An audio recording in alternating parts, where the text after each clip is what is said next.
আপনারা একই রকম কথা এইবার যখন বলছেন 1971 মুক্তিযুদ্ধ, এবং কিছু ক্ষেত্রে আপনাদেরকে মনে হচ্ছে আপনারা যেন সেন্টার রাইট বিএনপিকে টেনে রাইটকে লেফট মানে মানে লেফটিস্ট রাইট মানে রাইটটাকে লেফটে নিয়ে যেতে চাচ্ছেন, একটু বাম ধারার রাইটে যেতে চাচ্ছেন, তত আপনাদের ভোট কমছে। আপনারা যত বেশি মুক্তিযুদ্ধের কথা বলছেন, যত বেশি জামায়াতকে রাজাকার বলতেছেন, যত বেশি জামায়াতের ধর্মনিরপেক্ষ রাজনীতির কথা বলতেছেন, তত আপনাদের ভোট কমতেছে। আপনাদের বলতে মানে বিএনপির ভোট কমতেছে। তো এই ব্যাপারটার সাথে আপনি একমত কিনা? যদি ভোট কমেও তারপরও আপনি আপনার সেই বক্তব্যে কনসিস্টেন্টই থেকে যাবেন কিনা? যারা রাজনীতি করি, আমরা রাজনীতিটা করি কাদের জন্য? আমরা রাজনীতিটা করি দেশের মানুষের জন্য। রাজনীতির অর্থ কি সবসময় মিছিল মিটিং স্লোগান? হ্যাঁ, মিছিল মিটিং স্লোগান রাজনীতির একটি অংশ বই কি, কিন্তু তার বাইরেও তো রাজনীতির অংশ আছে। মানুষের বিপদে আপদে বিভিন্ন সময় ঝড় বৃষ্টি তুফান বন্যা বিভিন্ন রকম প্রাকৃতিক দুর্যোগই হোক অথবা মানুষের কোনো ব্যক্তিগত দুর্যোগই হোক, সামাজিক দুর্যোগই হোক, সোজা কথায় অল্প কথায় এক কথায় মানুষের পাশে গিয়ে দাঁড়ানো, এটি হচ্ছে সবচেয়ে বড় রাজনীতি। আমরা অতীতে দেখেছি যে বিভিন্ন রাজনৈতিক দলের বিভিন্ন বক্তব্য থাকে, বিভিন্ন কথাবার্তা থাকে।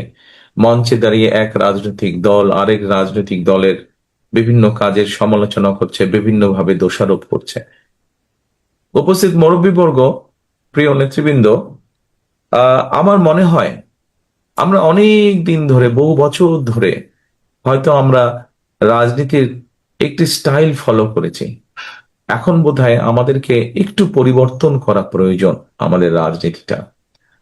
আমরা কিছুদিন আগে যখন 5ই আগস্টের পরে স্বৈরাচার যখন এই দেশ থেকে পালিয়ে গেল, জনগণের তুমুল আন্দোলনের মুখে, রাজপথে তীব্র আন্দোলন গড়ে তোলার মুখে, জনগণের প্রতিরোধের মুখে যখন স্বৈরাচার পালিয়ে গেল, তারপরে বর্তমান অন্তর্বর্তীকালীন সরকার এসেছে। অন্তর্বর্তীকালীন সরকার বিভিন্ন বিষয় হয়তো তাদের সীমাবদ্ধতা থাকার কারণে তারা হয়তো অনেক কাজ করতে পারেনি। অন্তর্বর্তী সরকার একটি কাজ করেছে, আমরা কি দেখেছি কি, যে রিফর্ম নিয়ে, সংস্কার নিয়ে কাজ করেছে। কিন্তু আমরা যদি খেয়াল করে দেখি যে এই সংস্কারগুলোর মধ্যে কি আছে, এই সংস্কারের মধ্যে কি কি বিষয়ে আলোচনা হয়েছে, এই সংস্কারের মধ্যে অধিকাংশ বিষয় যেগুলো আলোচনা হয়েছে সাংবিধানিক বিষয়ে আলোচনা হয়েছে, আইনগত বিষয়ে আলোচনা হয়েছে। কিন্তু এই যে আজকে আফিয়ার পাশে যে আমরা দাঁড়ালাম, আফিয়ার মায়ের পাশে যে আমরা দাঁড়ালাম, এরকম আফিয়ার সংখ্যা তো বাংলাদেশে আরো অনেক আছে। আফিয়ার মায়ের মতন এরকম অসহায় মানুষ তো আরো অনেক আছে। এখানে অমিত তার বক্তব্যে কিছু কথা বলেছে যে আমরা আমাদের রাজনৈতিক দল হিসেবে, সংগঠন হিসাবে, মানুষ হিসাবে, ব্যক্তি হিসাবে আমরা বিভিন্ন সময় চেষ্টা করেছি যে রাজনীতির প্রচলিত যে রাজনীতি আছে তার পাশেও বিভিন্ন সময় মানুষের পাশে দাঁড়ানোর চেষ্টা করেছি আমরা। এই সংস্কার প্রস্তাবগুলো যেগুলো এসছে, এগুলাও ভালো, এগুলাও প্রয়োজন দেশের জন্য, দেশের মানুষের জন্য, ভবিষ্যতের জন্য প্রয়োজন। কিন্তু যেই কথাটি বলছিলাম যে আফিয়ার মতন যারা সন্তান আছে, আফিয়ার মতন যেই আফিয়ার মায়ের মতন যে অসহায় মানুষগুলো আছে, এই মানুষগুলোকে নিয়েও তো আমাদের চিন্তা করতে হবে। এরা তো এই দেশেরই সন্তান। কাজেই সেই জন্যই নিশ্চয়ই আপনারা খেয়াল করেছেন, আপনারা এর মধ্যে নিশ্চয়ই জানেন, এর মধ্যে আপনারা পত্রপত্রিকা দেখেছেন, শুনেছেন, আমাদের নেতৃবৃন্দ গ্রামে গ্রামে মানুষের কাছে বলেছে যে আমরা আগামী দিনে বাংলাদেশের মানুষের এই যে সামনে যে নির্বাচন, এই নির্বাচনের মাধ্যমে আমরা ইনশাল্লাহ বাংলাদেশ জাতীয়তাবাদী দল আমরা যদি মানুষের সমর্থন পাই এবং সরকার গঠন করতে সক্ষম হই, তাহলে আমরা কতগুলো পদক্ষেপ নিতে চাই। এই গ্রামের মানুষ বলেন, দুস্থ মানুষ বলেন, এই পরিবারগুলোর পাশে দাঁড়াতে চাই আমরা। সেখানে আমরা আমাদের ফ্যামিলি কার্ডের কথা বলেছি। বাংলাদেশের অর্ধেক জনসংখ্যার মতন মানুষ প্রত্যক্ষ বা পরোক্ষভাবে কৃষির সাথে জড়িত। মানুষের বা দেশের সর্বমোট জনসংখ্যার বেশিরভাগ মানুষ তো গ্রামেই বাস করে, এবং গ্রামে যারা বাস করে কম বেশি সেই মানুষগুলো কৃষি কাজের সাথে জড়িত। আজকে কৃষক যদি ভালো থাকে, কৃষক যদি তার উৎপাদিত পণ্যের ন্যায্য মূল্য পায়, তাহলে সামগ্রিকভাবে দেশ ভালো থাকবে। কৃষক যদি উৎপাদন বাড়াতে সক্ষম হয়, তাহলে দেশের বাকি মানুষ স্বল্প মূল্যে, ন্যায্য মূল্যে কৃষি উৎপাদিত পণ্যগুলো তারা পাবে। এবং সেই জন্যই কিন্তু কৃষকের পাশে এসে দাঁড়ানোর জন্য, কৃষককে সহযোগিতা করার জন্য, কৃষককে ভালোভাবে সহযোগিতা করার জন্য আমরা সেই জন্য কৃষি কার্ডের মতন একটি প্রকল্প হাতে নিয়েছি, যে আমরা দেশের মানুষের সমর্থন নিয়ে সরকার গঠনে সক্ষম হলে কৃষকদের পাশে দাঁড়াবো। ফ্যামিলি কার্ড দেওয়ার মাধ্যমে আমরা যেরকম ফ্যামিলি কার্ড যেটি আমরা দিতে চাইছি, এটি দেওয়ার মাধ্যমে যেরকম আমরা পরিবারগুলোর পাশে দাঁড়াবো, ফ্যামিলি কার্ড আমরা দিতে চাই শুধু নারীদেরকে। একটি পরিবারের যে নারী প্রধান, যে তাকে আমরা এই ফ্যামিলি কার্ড গুলো দিতে চাই, যাতে তার পরিবারের সহযোগিতা হয়, তার পরিবারের জন্য সুবিধা হয়, সাহায্য হয়। ঠিক একইভাবে আমরা দিতে চাই কৃষক কার্ড কৃষকদের জন্য। অর্থাৎ আমাদের রাজনীতিটাকে আমরা নিয়ে যেতে চাই, রাজনীতিটাকে শুধু স্লোগান, মিটিং, মিছিল এর মধ্যে আমরা সীমাবদ্ধ রাখতে চাই না।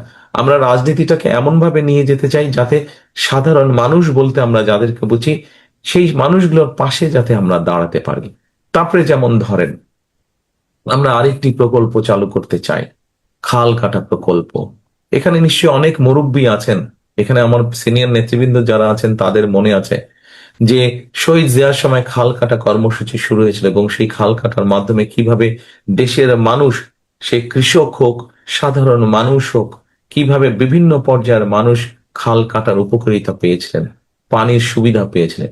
সেই খাল কাটা বন্ধ হয়ে যাওয়ার কারণে আমরা আজকে দেখেছি যে গ্রামে গঞ্জে, উপজেলায়, জেলা পর্যায়ে খাল নদীগুলা বন্ধ হয়ে যাওয়াতে মানুষ কষ্টের মধ্যে, পানির কষ্ট ভোগ করছে মানুষ। ঠিক একইভাবে কৃষকরা সেচ সুবিধা থেকে বঞ্চিত। আমরা যখন আজকে টিউবওয়েল বসাচ্ছি সেচের পানি পাওয়ার জন্য, গভীর টিউবওয়েল বসাচ্ছি, আমরা আজকে থেকে 20 বছর আগে যদি 200 ফিট পানি পেতাম, 100 ফিটে পানি পেতাম, আজকে সেখানে 1000 ফিট চলে যাচ্ছে, তারপরেও পানি পাওয়া যাচ্ছে না। এরকম অনেক জায়গা আছে। এই সমস্যাগুলোকে বের করে আনার জন্য আমরা খাল খনন কর্মসূচি শুরু করতে চাইছি, যা শুধুমাত্র গ্রাম অঞ্চলের মানুষরা, যা শহরের মানুষের জন্য উপকার হবে, সামগ্রিকভাবে দেশের মানুষের জন্য উপকার হবে। পানির সমস্যার সমাধান আমরা দেখি কি, বর্ষাকালে যখন অতিবৃষ্টি হয় অথবা সীমান্তের উপর থেকে যখন হঠাৎ করে বাঁধ খুলে দেওয়া হয়, আমাদের দেশের বিভিন্ন অঞ্চল ভেসে যায় পানিতে, মানুষের দুর্দশা বেড়ে যায়, ঘর বাড়ি ভেঙে যায়, গবাদি পশু ভেসে চলে যাচ্ছে। আমরা এই বন্যাকে নিয়ন্ত্রণ করা হোক, পানির সুবিধার জন্য হোক, সেচ সুবিধার জন্য খাল খনন কর্মসূচি, যেই কাজগুলো করলে সাধারণ মানুষ সরাসরি সুযোগ সুবিধা পাবে, সেই কাজগুলো আমরা করতে চাইছি। অর্থাৎ রাজনীতিটাকে আমরা নিয়ে যেতে চাচ্ছি মানুষের উপকারের জন্য। শুধুমাত্র যে আমরা মিটিং মিছিলের মধ্যে রাজনীতি রাখতে চাইছি না, শুধুমাত্র এক দল আরেক দলকে শুধু দোষারোপ করবে। এই দোষারোপের রাজনীতি করলে তো মানুষের পেট ভরে না। কি করলে মানুষের পেট ভরবে, কি করলে মানুষ ভালো থাকবে, সেই কাজগুলো আমরা শুরু করতে চাই, সেই কাজগুলো আমরা করতে চাই। দেখুন, আরেকটি কথা যেমন বলি, এই যে আজকে যে বাচ্চাটা আফিয়া, ও বাচ্চাটা যে আজকে যেই বেচারা, যেই কারণে তার বাবা তাকে ছেড়ে চলে গেছে, অর্থাৎ ওর অনেক অল্প সংখ্যক মানুষের হয়, কিন্তু ও বেচারারও এই রোগটি হয়েছে, যে কারণে তার শরীরের রংটা অন্যরকম। গ্রামের মানুষ বিশেষ করে আজকে চিকিৎসা সুবিধা, বেসিক যে চিকিৎসা, মৌলিক যে চিকিৎসা সুবিধা, এই চিকিৎসা সুবিধা থেকে আমাদের লক্ষ লক্ষ কোটি কোটি মানুষ বঞ্চিত। আজকে আমরা গ্রামের মানুষের কাছে, বিশেষ করে মা বোনদের কাছে, বিশেষ করে শিশুরা যাতে গ্রামে যারা বসবাস করছেন তারা যাতে স্বাস্থ্য সুবিধা পান, সেই জন্য আমরা একটি পরিকল্পনা গ্রহণ করেছি। কি সেই পরিকল্পনা? আজকে এই যে কথাগুলো বলছি, এখানে আপনারা যারা আছেন সবাই কিন্তু আপনারা চাঁদপাড়া গ্রামে বাস করেন, অর্থাৎ এখানে উপস্থিত মোটামুটি সবাই কিন্তু, অধিকাংশ মানুষ গ্রামের মানুষ। অর্থাৎ দেশ গ্রামের মানুষ যারা আছেন তাদের জন্য বিএনপির কি পরিকল্পনা, সেগুলো সংক্ষেপে আমি আজকে আপনাদের সামনে দু একটি কথার মাধ্যমে বলতে চাইছি। স্বাস্থ্য সুবিধাটা আমরা গ্রামের মানুষের কাছে পৌঁছে দিতে চাই। অনেক বাংলাদেশে বহু বোন আছেন, বহু মা আছেন যারা বছরের পর বছর ধরে বিভিন্ন শারীরিক কষ্ট ভোগ করছেন, কিন্তু হয়তো সদর উপজেলা হাসপাতালে যেতে পারছেন না, সদর জেলা হাসপাতালে যেতে পারছেন না, হয়তো ছেলে টাইম পাচ্ছে না, হয়তো ভাই টাইম পাচ্ছে না, হয়তো স্বামী সময় করতে পারছে না, তাকে নিয়ে যেতে পারছে না। আমরা স্বাস্থ্যকর্মী নিয়োগ করতে চাই। স্বাস্থ্যকর্মী নিয়োগ করার মাধ্যমে আমরা এই সুবিধাটা, অর্থাৎ বিশেষ করে মা বোনদের জন্য, বিশেষ করে ছোট ছোট বাচ্চাদের জন্য যারা একা হাসপাতালে যেতে পারে না, তারা যাতে ঘরে বসে মৌলিক যে চিকিৎসাগুলো, সেই চিকিৎসা সুবিধা যাতে তারা পায়, সেই জন্য আমরা দেশে 1,00,000 স্বাস্থ্যকর্মী নিয়োগ করতে চাচ্ছি। তাদেরকে আমরা ট্রেনিং দিব এবং এই স্বাস্থ্যকর্মীরা গ্রামে গ্রামে যাবে। এখানে যারা সিনিয়র নেতৃবৃন্দ আছে, এই গ্রামে যারা মুরব্বীরা, আপনারা আজকের এই অনুষ্ঠানে উপস্থিত আছেন, আপনাদের নিশ্চয়ই মনে আছে শহীদ জিয়ার সময় কিন্তু পল্লী চিকিৎসক ছিল, নিশ্চয়ই এখনো আছে কিছু কিছু। শহীদ জিয়ার সময় পল্লী চিকিৎসক ছিল, অর্থাৎ গ্রামের মানুষ কষ্ট করে যাতে তাদেরকে খুব সিরিয়াস কোনো অসুখ বিসুখ না হলে, ছোটখাটো অসুখ বিসুখ যাতে ঘরে বসেই তাদেরকে আমরা চিকিৎসার সুবিধা দিতে পারি, সেইটির ব্যবস্থা আমরা করতে চাইছি। আরেকটি বিষয় আছে, আরেকটি বিষয় আছে, আমরা বিভিন্ন শ্রেণী পেশার মানুষ, আমরা এই যে বলেছি, একটু আগে বললাম ফ্যামিলি কার্ডের কথা, এই ফ্যামিলি কার্ড দেওয়ার মাধ্যমে আমরা যেরকম মা বোনদেরকে সহযোগিতার হাত বাড়িয়ে দিতে চাইছি, তাদেরকে আমরা স্বাবলম্বী করে গড়ে তুলতে চাইছি। আপনাদের নিশ্চয়ই মনে আছে দেশনেত্রী খালেদা জিয়ার সময় আমাদের নারীদের শিক্ষা, যারা নারীরা যাতে শিক্ষা পায়, ওই জন্য দেশনেত্রী খালেদা জিয়া যখন দেশ পরিচালনার দায়িত্বে ছিলেন, উনি কি করেছিলেন, উনি কিন্তু মেয়েদের শিক্ষা ক্লাস 12 পর্যন্ত, ইন্টারমিডিয়েট পর্যন্ত মেয়েদের শিক্ষা ব্যবস্থা ফ্রি করে দিয়েছিলেন। গত 25 বছরে কিন্তু বাংলাদেশের নারী সমাজের বহু নারী কিন্তু সেই সুবিধাটা পেয়েছে। কিন্তু শিক্ষার পাশাপাশি দেশনেত্রী খালেদা জিয়া নারীদেরকে শিক্ষার সুযোগ দিয়েছিলেন।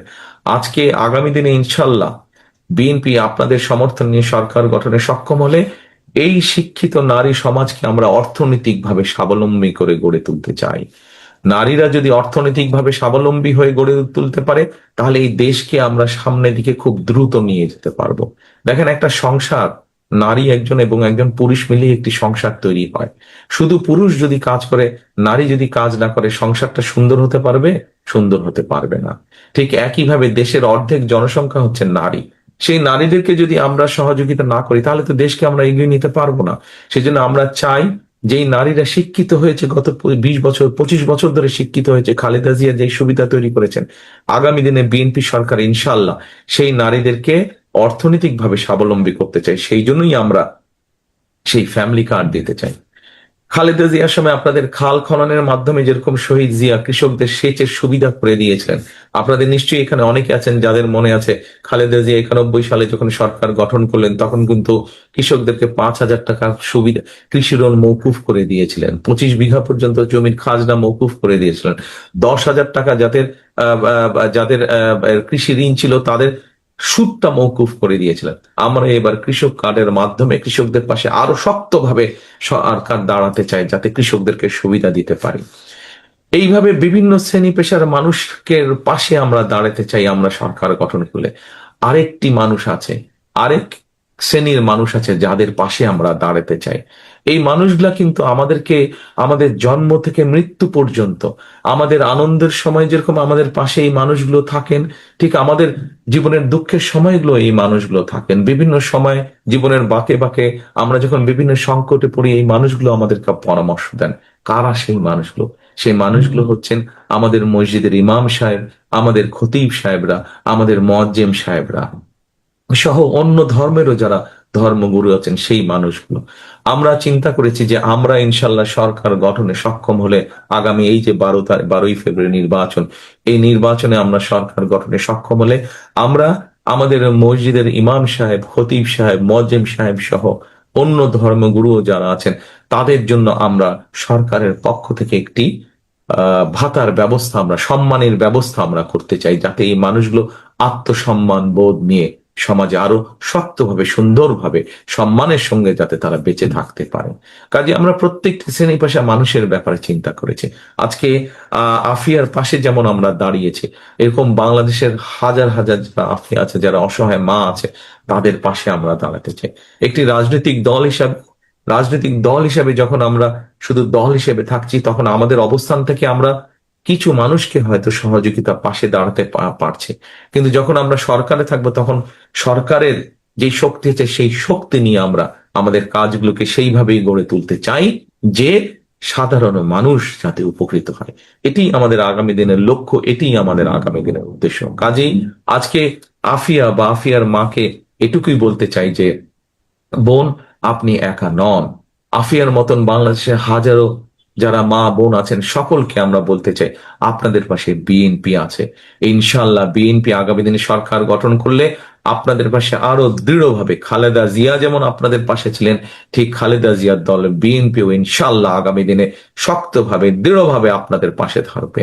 এই দেশের নারী সমাজকে কর্মসংস্থানের ব্যবস্থা করা, তাদেরকে অর্থনৈতিকভাবে শক্তিশালী ভিত্তির উপরে গড়ে তোলা, এটি হচ্ছে বিএনপির অন্যতম প্রধান গুরুত্বপূর্ণ দায়িত্ব। এটি হচ্ছে বিএনপির অন্যতম গুরুত্বপূর্ণ শপথ। কাজে আসুন, আজকে যদি আমাদেরকে সুন্দরভাবে আমাদের সেই প্রত্যাশিত বাংলাদেশ গড়ে তুলতে হয়, তাহলে কথা একটি, কাজ একটি। করব কাজ, গড়ব দেশ, সবার আগে বাংলাদেশ। উপস্থিত সকল সম্মানিত উপস্থিতিবৃন্দ, আসুন আমরা সেই শপথ নিয়ে আজকে আমরা এগিয়ে যাই আমাদের প্রত্যাশিত বাংলাদেশ গড়ে তোলার জন্য। সকলকে আবারও ধন্যবাদ।